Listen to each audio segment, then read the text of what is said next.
Hi, Ted Cransler here, and today we're talking about communication. This is something we all do on a daily basis, but how well we communicate, that's another story.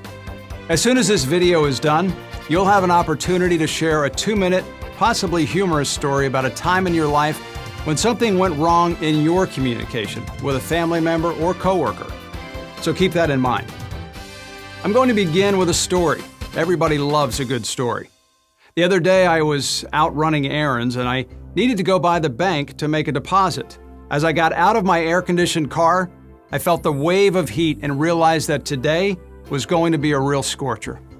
Walking by some of the other cars in the parking lot, I noticed a small puppy in the front seat of a car, and the windows weren't even cracked to let in the cool air. I remember thinking, I sure hope the owner will be back soon. When I got inside the bank, the line was almost back to the door. There were probably 30 people ahead of me, and the line was moving very slowly. To the right of the line, there were a few offices with windows facing the lobby. On one of these windows, there was a row of those motivational posters. You've seen them before.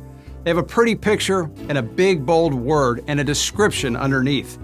This particular one was a picture of a lake with a guy rowing across it, and in big letters it said, well, you probably guessed it. That's right, passion. You see, without passion, we just wander aimlessly through life.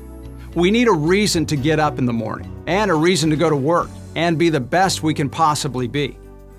As I stood in that line, waiting for what seemed like it had to be 37 minutes, I was reminded of a time when my doctor told me I had to cut out dairy because of the lactose.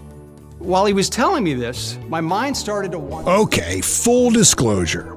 This video is actually a personality test. If you're wondering if this guy is ever going to make a point, chances are you're a D.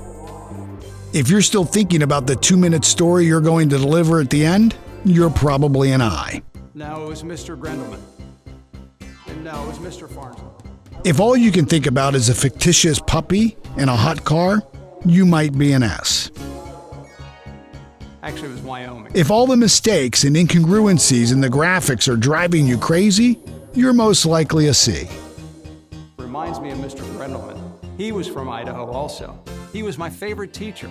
I can still remember what he taught. It was math. Actually, I think it was English.